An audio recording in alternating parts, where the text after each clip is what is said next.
The cartoon where the worker says, "Me, I'm looking for that sweet spot between getting fired and being promoted to a harder job," is often the perception the public has of bureaucrats and government workers.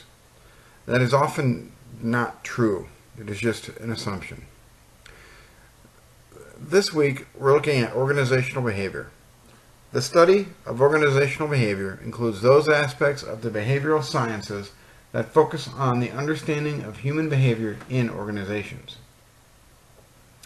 Using the traditional authoritarian, militaristic, and Papa knows best set of attitudes toward work organizations, Hugo Munsterberg pioneered the application of psychological findings from laboratory experiments to practical matters.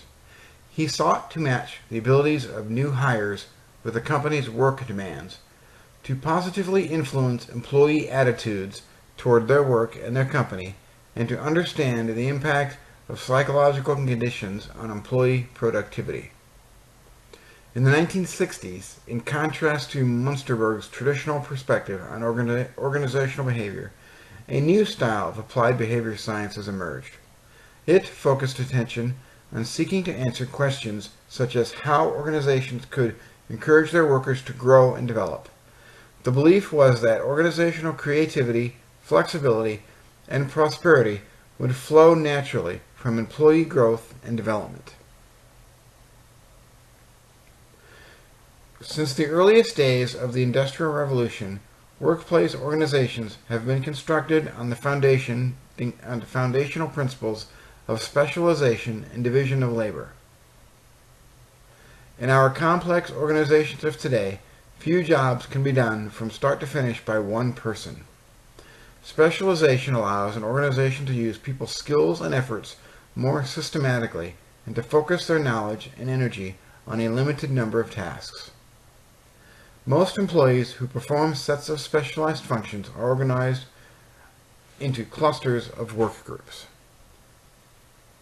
Practically all groups, and particularly purposeful, specialized organizational groups, develop their own set of norms of behavioral assumptions about things such as the nature of their organizational environment and appropriate relations with other groups. This is referred to as group dynamics. Virtually all organizations attempt to motivate employees through their combinations of rewards and punishments. Reinforcement theorists of motivation assume that people at work seek rewards and try to avoid punishment. Acceptance of and adherence to group norms permits people to know what to expect from each other and to predict what other members will do in different circumstances. When a group becomes institutionalized in an organization, such as a production unit or a branch office, those shared beliefs, values, and assumptions, these norms, become the essence of a cohesive group of an organizational subculture. Most group subcultures have a resemblance to the overall organizational culture, but also contain unique elements that form through the impact of events, circumstances, and personalities. These are displayed in Figure 7.1 and Figure 7.2 in the textbook.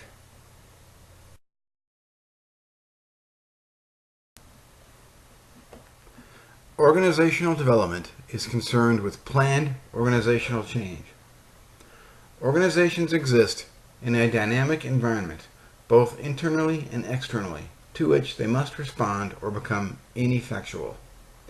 Any organization that wishes to survive or simply to remain healthy must periodically divest itself of those parts or characteristics that contribute to its malaise. Organizational development, or OD, is concerned with deep, long-lasting, organization-wide changes or improvements, not in superficial changes in isolated organizational pockets. The origins of these organizational development movements can be generally traced to the Hawthorne studies.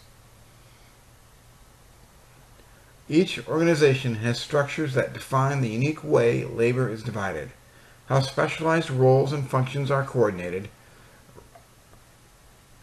how information flows among people and groups, and how the system of controls is to work. These structures, often visualized in the form of an organizational chart, establish how roles, expectations, and resource allocations are determined for people and groups in any given organization.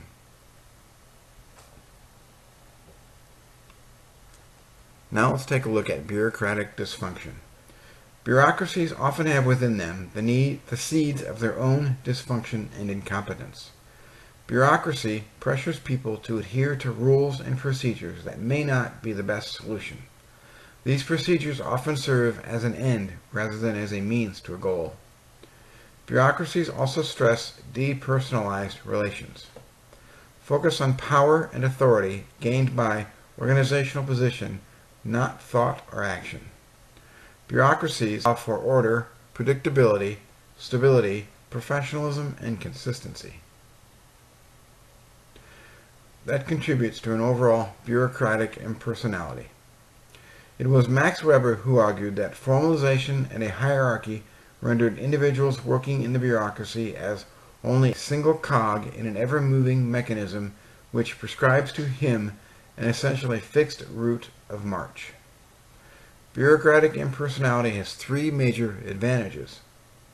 It increases organizational effectiveness by enabling administrators to do things that are otherwise difficult for people to do. A second advantage of impersonality flows from the fact that, as Peter Bloch and Marshall Meyer observed, in bureaucracy in modern society, efficiency also suffers when emotions or personal considerations influence administrative decisions. Finally, impersonality tends to produce relatively even-handed rule application.